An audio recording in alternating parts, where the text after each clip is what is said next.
Good morning. Today topic is the environmental sustainability. Very important article है। आज के time पे इसको समझने की कोशिश करना आज कल ये बहुत इम्पोर्टेंट है हमारे लिए। ये क्या है? ये टर्म जो है, it is the long term maintenance of the ecosystem components and the functioning for the future generation. यानी कि जो इन्वायरमेंटल सस्टेबिलिटी है, ये एक लॉन्ग टर्म है। हमें जो अपना इकोसिस्टम है उसके कंपोनेंट को या उसके फंक्शनिंग को मेंटेन करना है as the future generation. It means हमारे आने वाले जनरेशन के लिए। Unsustainable situation occurs when the natural capital यानी कि the sum of the total nature resources is use up faster than it be the replenished. It means क्या है कि हम उनको कंज्यूम कर रहे हैं, लेकिन वो जो उनका रिकवर है या दोबारा से उनका जो मैन्युफैक्चरिंग है उसमें टाइम लगता है। तो उस चीज़ को हमें समझना है। Sustainability requires the human activity only uses the nature resources at the rate at which they can be replenished naturally. तो थ्योरेटिकल क्या है? The long term result of the environmental degradation is the inability to sustain human life. Such degradation on the global scale could mean extinction of the humanity. Like the table, ये आपके पास table दी हुई है। इस table में क्या है कि composition of the renewable sources आपको दिए हुए हैं। फिर आपको दिया है स्टेट ऑफ इन्वायरमेंट और सस्टेबिलिटी। इट मीन्स क्या है? जैसे more than nature ability to replenish, तो इन्वायरमेंटल डिग्रेडेशन है, नॉट सस्टेबल। फिर equal to nature ability to replenish, इसमें हमारे पास क्या है? Environmental equilibrium, steady state economy. Third point हमारे पास है less than the nature ability to replenish, तो इट मीन्स इन्वायरमेंटल रिन्यूएबल। तो इट मीन्स क्या है? Environmentally sustainable. तो हमें जो टर्म है सस्टेनेबल डेवलपमेंट, ये चीज़ हमें समझनी पड़ेगी। ये होता क्या है? ये एक डेवलपमेंट है that meet the need of the present without the compromising the ability of the future generation to meet their own needs, and it contains within two concept। दो कंसेप्ट से हम, एक तो हमारे पास क्या होगा कि कंसेप्ट ऑफ नीड, यानी कि कोई भी चीज़ है उसकी नीड क्या है और उसकी लिमिटेशन क्या है, दो चीज़ें हमें समझनी पड़ेंगी। तो कंसेप्ट ऑफ नीड क्या है? The particular the essential need of the world हुआ to which the overriding priority should be given. Second point क्या है? The idea of the limitation imposed by the state of technology and the social organisation on the environment ability to meet present and future needs. ठीक है।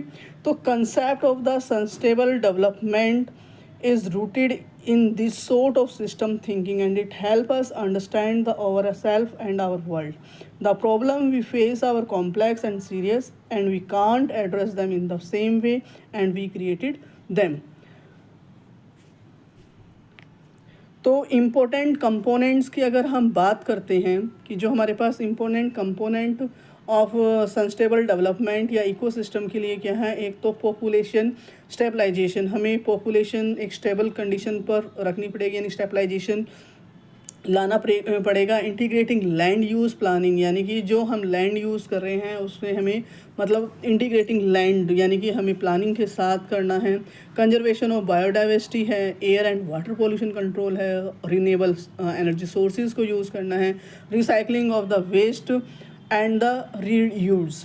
And the दूसरा हमारे पास क्या है? Environmental education and the awareness at all the levels, यानी कि ये इंपॉर्टेंट कंपोनेंट हैं जो हमारे पास क्या है? सस्टेनेबल डेवलपमेंट के लिए ये चीज़ें होना ज़रूरी हैं। अगर हम इनकी तरफ अवेयर होंगे तो हम आगे आने वाली जनरेशन्स के लिए जो हमारे इन्वायरमेंटल में जो इकोसिस्टम है उसको हम मेंटेन या उसकी जो फंक्शनिंग है उसको हम प्रॉपर कर सकते हैं। नाउ द नेक्स्ट टॉपिक हमारे पास क्या है? इसमें objectives of the sustainable development. Objectives क्या हैं? तो ऑब्जेक्टिव्स की हम बात करते हैं तो that is focusing on improve the quality. क्या है? Improve the quality of life in which the environmental quality is the important part, and the main objectives of the sustainable development are in the following. First point हमारे पास क्या है? Maintain the equilibrium of land and revolve and the implement and the agriculture development. Second point, make time bound commitment to clean up cities, river, lake. forcefully close down the seriously populating factories or enterprises. Next point, plan the massive ecological constructions project to slow down the ecological degradation. Next point, develop the environmental industry. Dependency on the non-renewable resources must be reduced. Same energy resources coming from generation. Balance of water resources should be maintained by the reducing water consumptions. Control emission of harmful gases in large cities by the industries such as the thermal power plants. Next point, compensate for the forest deficit by the increasing the forest cover, reducing the timber production and increasing the timber import. Implement the family planning program and develop the environment friendly buildings to expand domestic demand and increase the employment. And last point क्या है, increase use of the renewable sources. ये हमारे पास क्या है, objectives of the sustainable development. Now principle, अगर हम principal को डिफाइन करें सस्टेनेबल डेवलपमेंट का, तो इसका प्रिंसिपल क्या होगा कि sustainable development requires the promotion of the values that encourage consumptions of standards that are within the bounds of the ecologically possible and to which all can reasonably aspire.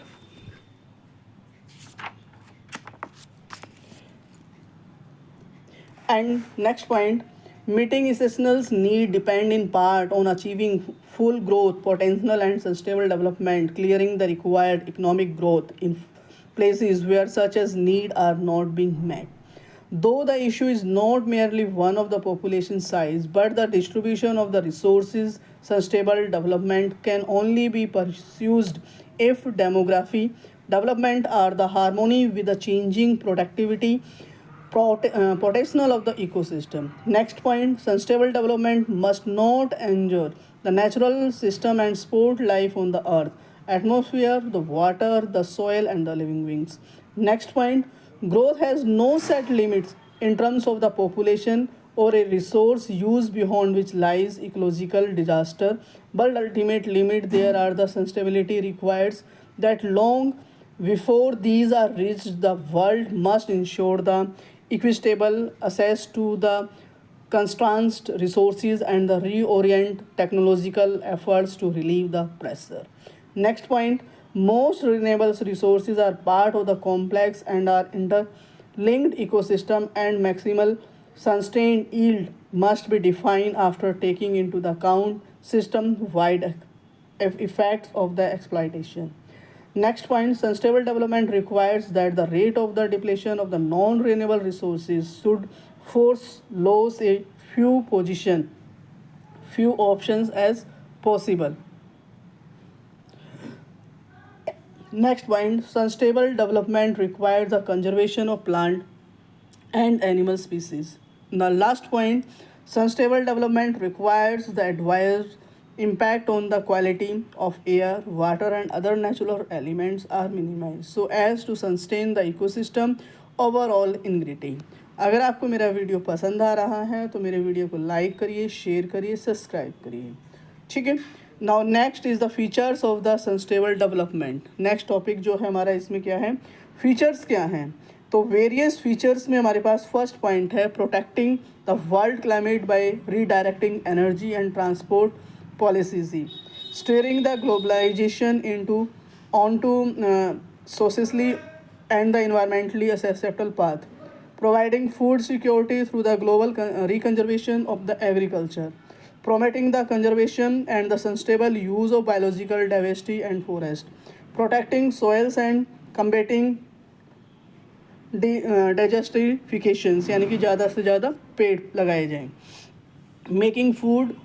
making the good the right to water and the utilizing water resources sustainability, structuring consumptions parentals and the lifestyle sustainability, to continue the access to natural resources, to consider the sustainable development which meet the need the present world without compromising the ability of the future generation to access the natural resources to their needs. तो आज हमारा जो topic था वो है environmental sustainable जिसके हमने इसको सस्टेनेबल डेवलपमेंट के बारे में पढ़ा है, उसकी इम्पोर्टेंस के बारे में पढ़ा, फिर हमने ऑब्जेक्टिव ऑफ सस्टेनेबल पढ़ा है, प्रिंसिपल के बारे में पढ़ा, और फिर हमने पढ़ा है फीचर्स क्या हैं। वेरी मोस्ट इम्पोर्टेंट आर्टिकल है आज के टाइम का, पेपर में पूछा जाता है, इससे आपके शॉर्ट क्वेश्चंस भी पूछे जाते हैं। अगर आप यूजी पीजी क्लासेस में हो तो आपके पास क्या है, एक लेंथी क्वेश्चंस भी पेपर में पूछा जाता है। वीडियो अगर आपको पसंद आए तो लाइक करिए, सब्सक्राइब करिए। Thank you.